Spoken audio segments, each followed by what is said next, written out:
Hi guys, இது நம்மளோட எப்பட்றா எல்லாருக்கும் வணக்கம். ஸோ இன்றைக்கி நான் இன்றைக்கி அவ்வளோ விஷயம் இருக்குது பேசுகிறதுக்கு, அதனால தான் நான் டேரெக்டாகவே வந்துட்டேன்.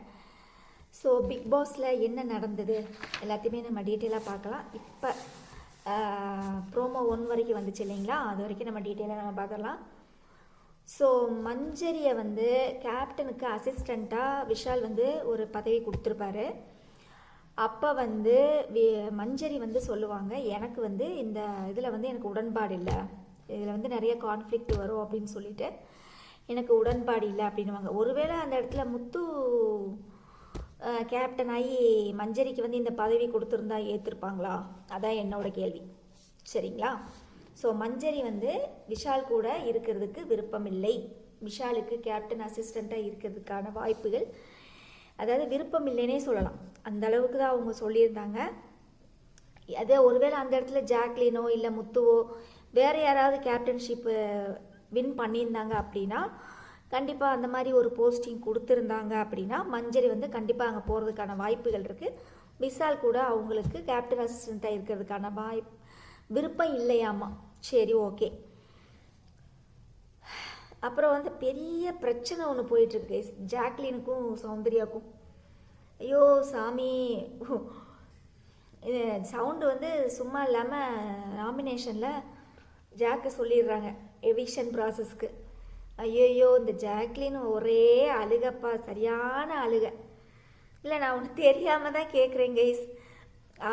ஏதோ ஒரு காரணம் அவங்க கேமில் ரயான் சொல்கிறாப்புல இல்லை, அவங்க கேமில் தான் அந்த காரணத்தை சொல்கிறா, நீ கேமாக எடுத்துகிட்டு போன ரயான் சொல்கிறான்ல, அப்புறம் ஏன் இந்த அழுக, இத்தனை ஆர்ப்பாட்டம்?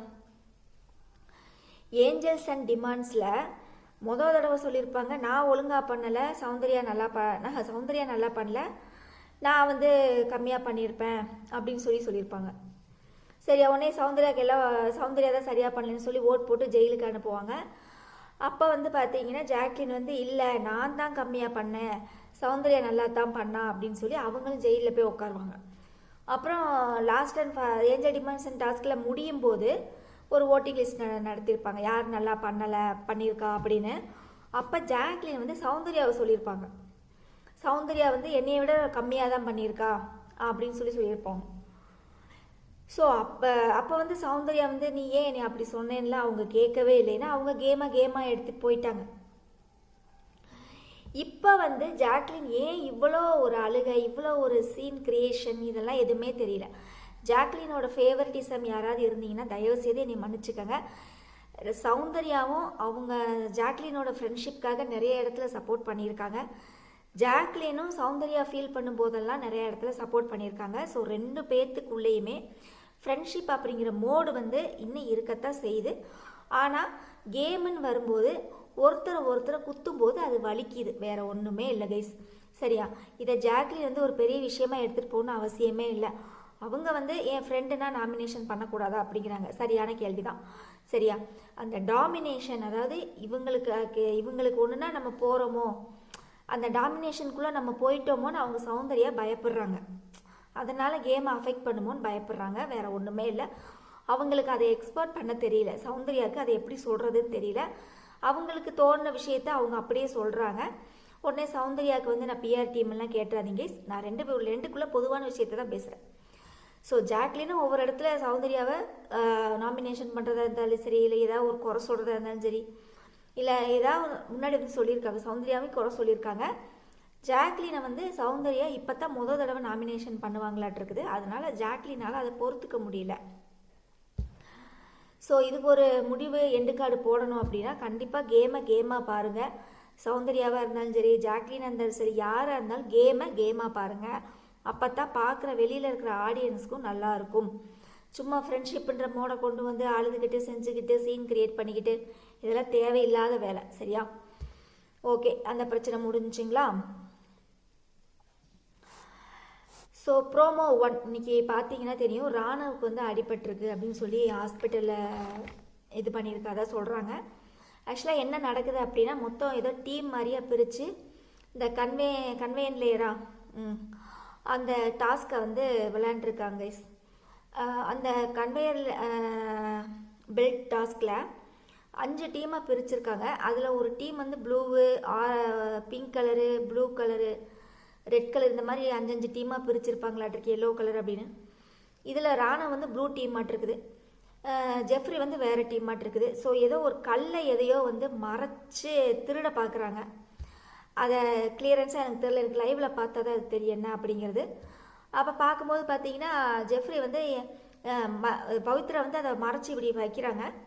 ஜெஃப்ரி வந்து அதை இப்படி இது எடுக்க வர்றாரு. ராணவும் இங்கே வர்றாங்க, தடுக்கிறதுக்கு வர்றாரா இல்லை என்னன்னு தெரியல. அப்போ ராணவை வந்து பிடிச்சி ஜெஃப்ரி தள்ளி விட்டுறாரு கீழே. இப்போ பவித்ரா இங்கிட்ட தனியாக தான் இருக்கிறாங்க, ராணவ் இந்த சைடு கீழே கிடக்குறாரு. அப்போ ராணவ் அதை எடுத்துகிட்டு வரட்டுருக்குது. ராணவ் கையிலேருந்து அதை பிடுங்கிறதுக்காக ராணவ் மேலே ஏறியே உட்காந்து ஜெஃப்ரி வந்து அந்த இதை வந்து பிடுங்கிருப்பாராட்டிருக்குது. அப்போ அவருக்கு வந்து இந்த ஷோல்டரில் தசை பிடிப்பா இல்லை எலும்பு முறிவுனா சுத்தமாக ஒன்றுமே பண்ண முடியாது கேஸ். ஃப்ராக்சர் அந்த மாதிரிலாம் இருந்தால், எலும்பாக இருந்தால் வீங்கிரும், எலும்பில் அடிபட்டுச்சுன்னா கண்டிப்பாக வீங்கிரும். ஒரு தசை பிடிப்பா இல்லை என்ன ஏதுன்னே தெரியல. ஸோ அவர் வழியில் வந்து துடிச்சிட்டு இருக்காரு. சரியா, இயல்பாக ஒரு மனுஷன் என்ன செய்வான், ஒரு வழியில் வந்து, அதாவது ராணம் வந்து இது நாள் வரைக்கும் அவர் பண்ணது எல்லாமே ஒரு கோமாளித்தனம், என்ன சொல்கிறது, ஒரு நடிப்பு, எதனாலும் ஒரு நாளும் பேச தெரியாமல் அவர் அந்த மாதிரி இருக்கிறங்காட்டியும் அது மற்றவங்க யாருமே அதை சீரியஸாக எடுத்துக்கல. அவன் வந்து எப்பயுமே அப்படித்தான் பண்ணுவான் அப்படின்ற தாட்டு மட்டும்தான் எல்லா மைண்டில் இருக்கே ஒழிய, அவன் அங்கே ஒருத்தர் வழியில் துடிச்சிட்டு இருக்கா அப்படிங்கிறத நடிப்பாக தான் பார்த்தாங்க எல்லாருமே. சரியா, ஏன்னா அந்த அளவுக்கு ராணா வந்து அதுக்கு முன்னாடி பண்ண பிஹேவியர் ஆக்டிவிட்டியில எல்லாமே பார்த்தீங்கன்னா அந்த மாதிரி தான் அவர் நடந்திருப்பார். ஸோ அதனால் அவங்களால நம்ப முடியல, ராணா வந்து வேணும்னு பண்ணுறானா இல்லை வேண்டான்னு பண்ணுறானா அப்படின்னு கூட சௌந்தர்யா கேட்டிருப்பாங்க. ஸோ அப்போ அந்த இடத்துல வந்து பார்த்தீங்கன்னா ராணாவுக்கு அடிபட்டிருக்குது உண்மைதான்.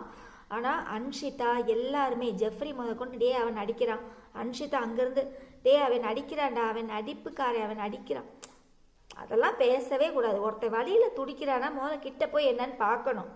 சரி, அவன் சும்மா சொல்கிறானா, போய் உண்மையை சொல்கிறானா, அதெல்லாம் நம்மளுக்கு தேவையில்லை. ஒருத்தர் வழியில் துடிச்சிட்டு இருக்கானா போய் பார்க்கணும். அது என்ன நடிப்பு, அது எதுன்னு என்ன பேச்சு அதெல்லாம். அப்போ மொத்த கண்டஸ்டண்ட்டுமே லூஸான்னு தான் நானும் கேட்குறேன், இல்லை பைத்தியங்களான்னு நானும் கேட்குறேன். ஒருத்தர் வழியில் துடிச்சிட்டு இருக்கிறான், அதை போய் நடிப்புன்னா அது என்ன அர்த்தம்? அப்போ என்ன நீங்கள் மைண்ட் செட்டில் இருக்கிறீங்க எல்லா கண்டஸ்டண்ட்டுமே? எல்லாத்தையுமே தான் நான் சொல்கிறேன் நான். அப்போ அருண் தான் போய் என்னடா ஆச்சு ஏதுடா ஆச்சுன்னு சொல்லி அருணை வந்து நான் இந்த இடத்துல நான் வாழ்த்துக்கள் சொல்கிறேன். ரொம்பவே ஒரு சூப்பரான ஒரு ஹெல்ப் பண்ணார் ராணவுக்கு. தூக்கிட்டு போய் கன்ஸ்ட்ரக்ஷன் ரூமில் வச்சு அவங்கள ஹாஸ்பிட்டல் எல்லாம் நடிக்கிறாங்க அவன் நடிக்கிறான்டா. ஆக்சுவலாக ஒன்று நடந்திருக்குது கேஸ். அவர் வந்து இந்த சைடு தான் வலிங்கிறாரு, இந்த சைடு தானே நீ இது பண்ண அப்படின்னு சொல்லி முத்து கூட வந்து கேட்டிருப்பாரு, அவன் இந்த இடத்துல அடிபட்டிருக்கு என்னடா நடந்துச்சு அப்படின்னு சொல்லி.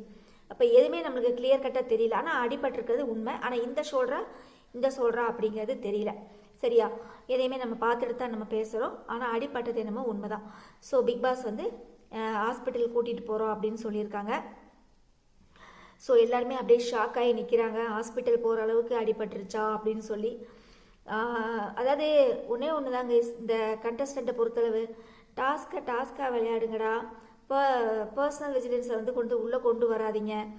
சரியா, டாஸ்க்கை விளையாடும் போது கவனமாக விளையாடுங்க. விஜய் சேதுபதி அதைத்தான் சொல்கிறாரு, உங்களோட வன்மத்தை காட்டாதீங்க, டாஸ்காக விளையாடுங்க. இப்போ காமிச்சு போச்சுல, இப்போ ஜெஃப்ரிக்கு தானே அது கெட்ட பேர். ஜெஃப்ரி கொஞ்சம் பொறுமையாக விளையாண்டுருக்கலாம் இல்லையா? விளையாட்டு தான், நான் இல்லைன்னு சொல்ல, விளையாட்டில் அடிபடுறது சகஜம்தான், இல்லைன்னு சொல்லலை. கவனம், அந்த கவனம் தான் தேவை. கவனம் இல்லைன்னா ஒன்றுமே பண்ண முடியாது கைஸ், அதுதான் உண்மை. சரியா,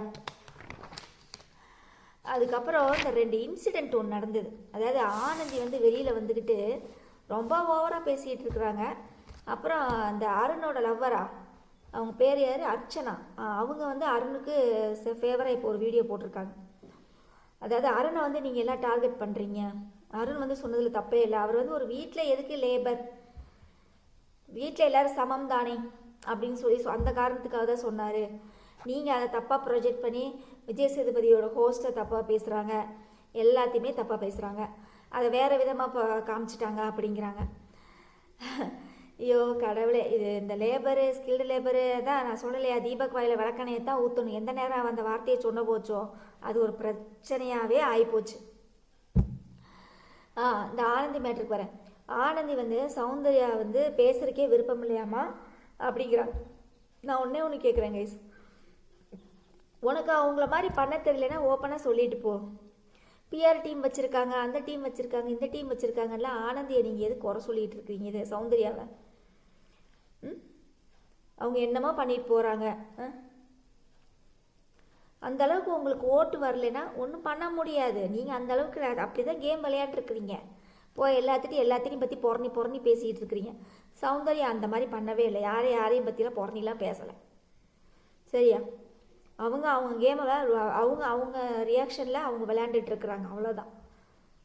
சும்மா ஏதாவது பேசிகிட்டு இருக்கக்கூடாது வெளியில் வந்துக்கிட்டு. சரியா?